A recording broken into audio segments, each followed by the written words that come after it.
টি-20 বিশ্বকাপ শেষে দেশে ফিরে ক্রিকেটাররা দিন কয়েকের বিশ্রাম নিয়েছিলেন। এরপর ফ্র্যাঞ্চাইজি ক্রিকেট খেলতে চলে যান তাসকিন, সাকিব আল হাসান সহ কয়েকজন ক্রিকেটার। বাকিরা অবশ্য বিশ্রাম শেষে ইতোমধ্যে ফিরেছেন লাল বলের ক্রিকেটের জন্য নিজেদের প্রস্তুত করতে। শুক্রবার শেষ হয়েছে 2 দিনের প্রস্তুতি ম্যাচ। বিসিবি লাল ও বিসিবি সবুজ দলের মধ্যকার প্রস্তুতি ম্যাচে সেঞ্চুরি দেখা পেয়েছেন মমিনুল হক। উভয় ইনিংসেই হেসেছে মুশফিকুর রহিমের ব্যাট। তাছাড়া বোলারদের মধ্যে নাঈম হাসান 2 ইনিংস মিলিয়ে নিয়েছেন 5 উইকেট।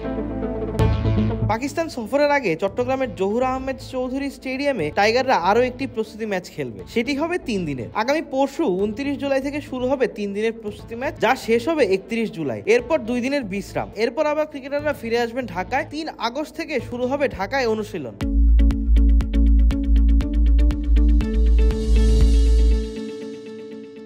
এসবের মাঝে যুক্তরাষ্ট্রের মেজর লিগ ক্রিকেট ও কানাডার গ্লোবাল টি-20 খেলতে ব্যস্ত সাকিব আল হাসান। দেশে না থাকলেও ক্রিকেটের মাঝেই আছেন তিনি। তবে পাকিস্তানের মাটিতে লঙ্গার ভার্সনের সিরিজ থাকলেও আপাতত সংক্ষিপ্ত ফরম্যাটে খেলায় ব্যস্ত সাকিব। তাই স্বাভাবিকভাবেই প্রশ্ন উঠতে পারে, তাহলে সাকিব দেশে ফিরছেন কবে? পাকিস্তানের বিপক্ষে টেস্ট সিরিজে কি প্রস্তুতি ছাড়াই খেলবেন তিনি? পাকিস্তানের বিপক্ষে টেস্ট সিরিজের আগে কি আদৌ জাতীয় দলের সঙ্গে অনুশীলন করবেন তিনি? বাংলাদেশ ক্রিকেট বোর্ডের একটি সূত্র ক্রিকফ্রেন্সিকে জানিয়েছে, সাকিবের এনওসি 12 আগস্ট পর্যন্ত। গ্লোবাল টি-20 ফাইনাল হবে 11 আগস্ট। তাই টুর্নামেন্ট শেষ করে সাকিবের দেশে ফিরতে লাগতে পারে অন্তত আরো 2 দিন। আবার সাকিবের দল যদি ফাইনালেও না উঠে, তাহলেও 12 আগস্টের আগে সাকিবের দেশে ফেরার সম্ভাবনা খুবই কম। তাহলে প্রশ্ন উঠতেই পারে, সাকিব কি পাকিস্তান সফরে যাওয়ার আগে টেস্ট দলের সঙ্গে দেশে প্রস্তুতি সারতে পারবেন? কারণ 17 আগস্ট পাকিস্তানের উদ্দেশ্যে দেশ ছাড়বে ক্রিকেটাররা।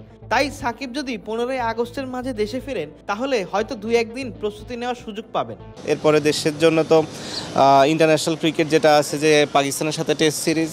সো আপাতত প্ল্যান এতটুকুই। এর আগে ঘরের মাঠে শ্রীলঙ্কার বিপক্ষে শেষ টেস্টেও কোনো প্রকার লাল বলের প্রস্তুতি ছাড়াই খেলেছিলেন সাকিব। সে সময় যুক্তরাষ্ট্র থেকে দেশে ফিরে ঢাকা প্রিমিয়ার লিগের কয়েকটি ম্যাচ খেলে সরাসরি টেস্ট খেলতে নেমে যান সাকিব। তবে শ্রীলঙ্কার বিপক্ষে সেই টেস্টে আশানুরূপ পারফর্ম করতে পারেননি এই অলরাউন্ডার। সাকিব অবশ্য ওয়ানডে ও টি-20 খেলে টেস্ট খেলতে নামলেও বিসিবি অবশ্য লাল বলের ক্রিকেট নিয়ে বেশ সিরিয়াস। কারণ মাসখানেক আগেই বিসিবির ক্রিকেট অপারেশনস কমিটির চেয়ারম্যান জালাল ইউনুস জানিয়েছিলেন, বোর্ড আপাতত শুধু লাল বলের ক্রিকেটেই মনোযোগ দিতে চাইছে, যে জন্য আগামী 7টি টেস্টকে বেশ গুরুত্বের সঙ্গে নিয়েছেন তারা। তবে বিসিবি লাল বলের ক্রিকেটকে গুরুত্বের সঙ্গে নিতে চাইলেও সাকিব কতখানি নিচ্ছেন এই লাল বলের ক্রিকেটকে গুরুত্বের সঙ্গে? 4 মাস ধরে টি-20 খেলে যাওয়া এই অলরাউন্ডার আবারও কোনো প্রস্তুতি ছাড়াই যে খেলতে নামবেন টেস্ট ক্রিকেট? আবিদ মোহাম্মদ, ক্রিকফ্রেন্সি।